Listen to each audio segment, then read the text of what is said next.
کہ جو فلسطین میں جو مسجد اقصی کے لیے جو جنگ چل رہی ہے مسجد اقصی کو لے کر، تو ایک بات ہمیں یاد رکھنی چاہیے کہ وہ مسجد اقصی کی حفاظت کرنا صرف فلسطین کی ذمہ داری نہیں ہے، ہماری بھی ذمہ داری ہے، کیونکہ وہ ہمارا بھی اللہ کا گھر ہے۔ وہ فلسطین والوں کی حفاظت کرنا اور اس کے لیے دعائیں کرنا ہماری ذمہ داری ہے، کیونکہ اب ایک بات یہاں پیدا ہوتی ہے کہ یہودی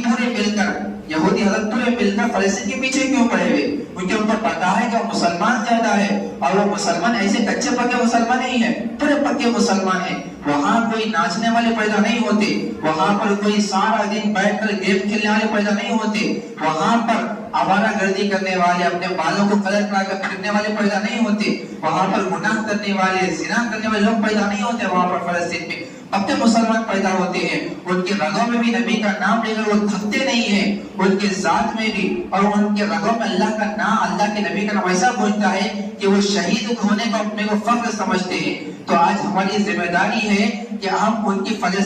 مدد کریں، جہاد کے لیے ہم ہمیشہ تیار رہیں۔ یاد رکھیے کہ جہاد یہ نہیں کہ ہم وہاں جا کر لڑیں ان سے، جہاد مال کا بھی ہوتا ہے، جہاد پیسوں کا بھی ہوتا ہے، جہاد دعاؤں کا بھی ہوتا ہے۔ آپ جس طریقے سے ہو سکے جہاد کیجیے، مال کے ذریعے جہاد کیجیے، پیسے کے ذریعے جہاد کیجیے۔ ہم دعا کے ذریعے جہاد کر سکتے ہیں تو دعا کے ذریعے جہاد کیجیے، اور ہر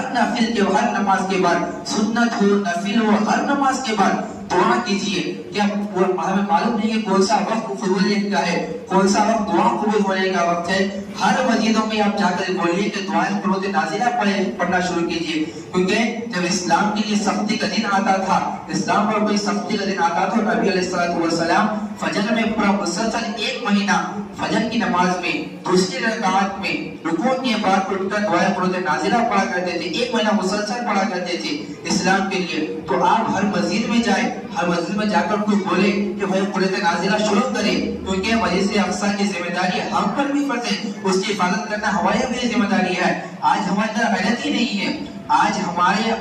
2 گز زمین کا ٹکڑا کوئی ہمارا چھین لے تو ہم لڑنے مارنے پر اتر آتے ہیں، وہ تو پوری مسجد اقصی کی بات ہے، پھر بھی ہم خاموش بیٹھے ہوئے ہیں، ہمارے اندر غیرت ہی نہیں ابھی پیدا نہیں ہوئی ہے۔ جب ہمارے اوپر یہ بات آئے گی، ایک بات ہمیشہ بھولنا نہیں ہے، ایک بات ہمیشہ یاد رکھو، جب وہ اس میں مسجد اقصی میں کامیاب ہو گئے تو یہاں کی مسجد گراں میں بھی اتنے نہیں لگے گی۔ جب وہ وہاں کامیاب ہو گئے مسجد اقصی کو گرانے میں، تو یہاں کی مسجد بہت جلد گرنے والی ہے، یاد رکھو، یہ قیامت کی نشانی ہے۔ اور ایک بات میں آپ کو بتا دوں کہ بات تھوڑا مضمون سے الگ ہے، لیکن سچی ہے کہ ابھی بھی وقت سے توبہ کر لو، اللہ کے حضور آگے